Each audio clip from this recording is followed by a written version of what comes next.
Welcome back to One Hot Bite. Melissa here, where healthy doesn't have to be boring, and I'm going to show you how today. We are going to make roasted chicken and artichoke heart calzones, but we need to dip it in something, so we're also going to make a slow roasted tomato sauce. You can use it for spaghetti, you can use it for lasagna, any other dishes you'd like. So we're just going to use simple tomatoes to pull together that slow roasted sauce. I again made this video into 2 parts so you can watch one or the other or both. We're going to go ahead and get started with our calzones.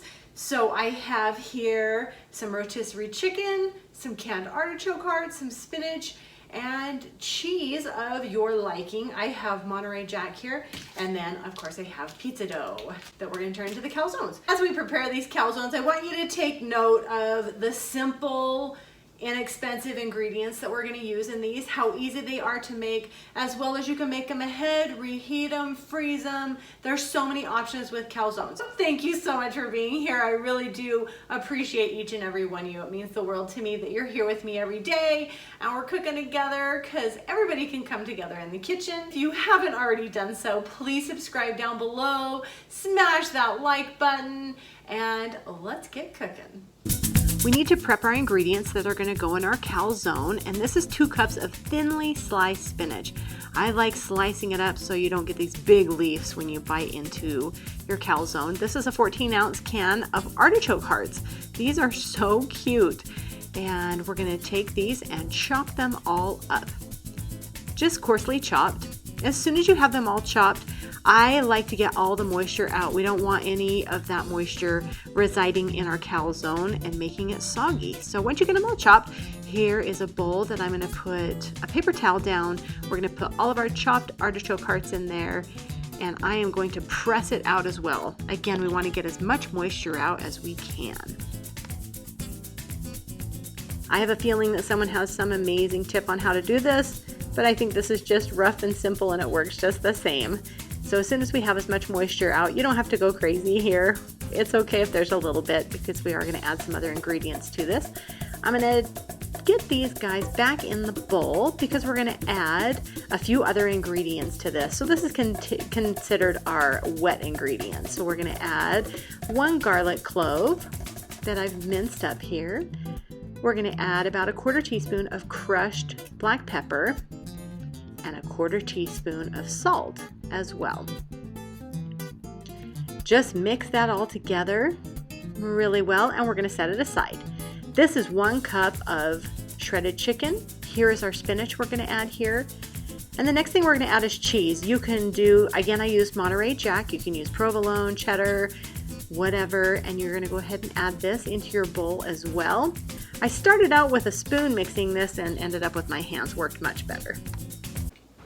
Okay, so I'm going to show you the favorite dough that I use. I just get this at Trader Joe's. It's refrigerated pizza dough. You can pick up any kind of pizza dough. You can also get pizza crust Pillsbury in the thing, so whatever. If you want to make your own, you're more than welcome to do so. I did not. I went easy way today. This is a serving for 6, so I will make 6 calzones, and they're coming in at 347 calories. You knew I'd tell you. So not super high in calories, really low in fat, and super high in flavor. So let's get the dough rolled out and get them stuffed.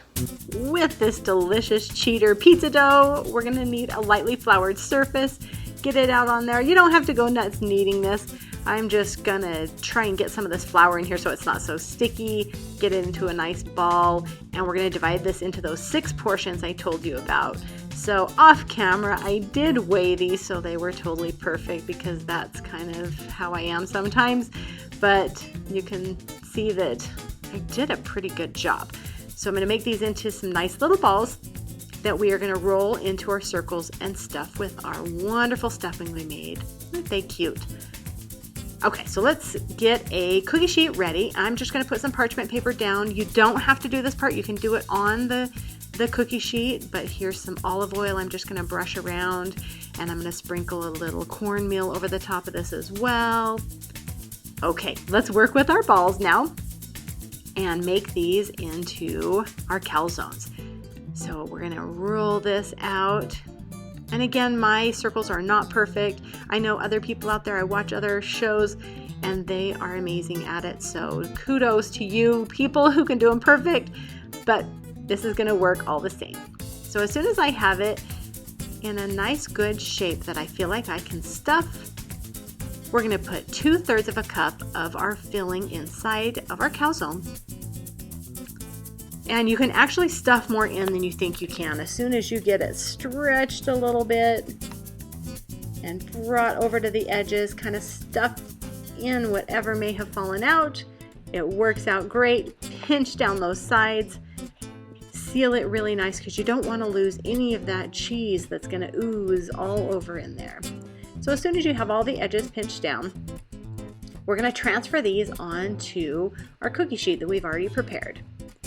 They should come up really super easy. Isn't he cute? And there is all 6 of them in the oven at 425 degrees for 12 minutes. He came out so cute.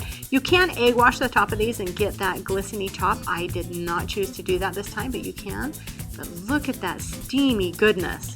Beautiful calzone.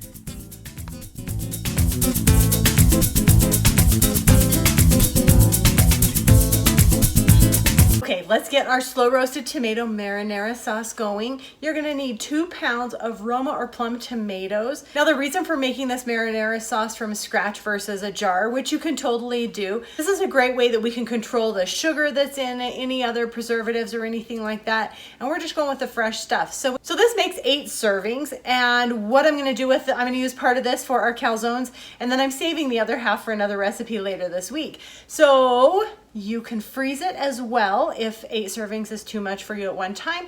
But anyhow, let's get this slow roasted marinara sauce going.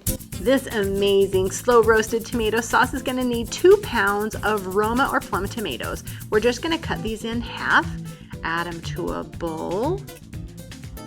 And once we have them on the bowl, we are going to add about a tablespoon of olive oil, a tablespoon of sugar, that's the only sugar that's going to go in this, some oregano, some dried basil. The recipe is all down below, the exact ingredients. Mix that together, and in a jelly roll pan, we're going to add a little bit more olive oil, and we're going to add all of those tomatoes. Dump those guys in, and we want to make sure that they're all skin side down. So arrange these and get them all perfect.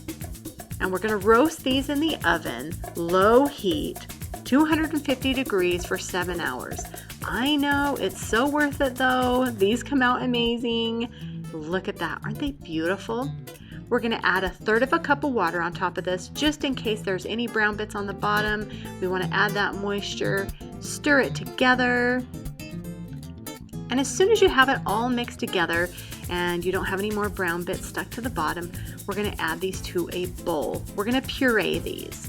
So we want to take all of the tomatoes out, as well as any of the liquid remaining. So we want to save every little delicious bite. And as soon as you get them in here, you can actually throw this in a blender. You can use a food mill. And I actually just use my immersion blender, and we're just going to get it super smooth. And you can see how it has this thicker than regular marinara texture and so much flavor. In a pan, we're going to add some olive oil and about 1/2 cup of diced onion, some more basil, some more oregano, a little garlic. We're going to saute this just until the onions are tender, making sure we don't burn any of that garlic.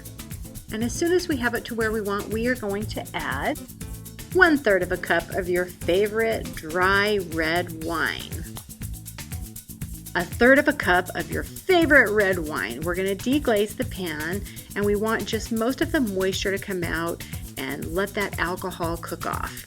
We're adding back our tomato puree, and to give it a little bit more moisture, we're going to add 2/3 of a cup of water. Stir this around, and we want this under heat just so it can simmer. So as soon as you have it stirred, we're going to place the lid on top because we don't want to lose any of that moisture. We want to trap all the moisture inside. We just want these flavors to meld together really well. So go ahead and cover it and let it simmer for about 15 minutes.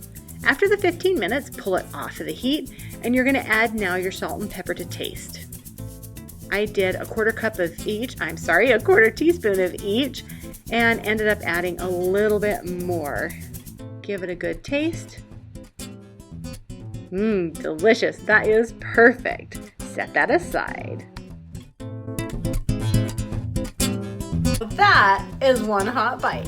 So you guys saw me cut it open, and let's give it a dip in our delicious fresh marinara.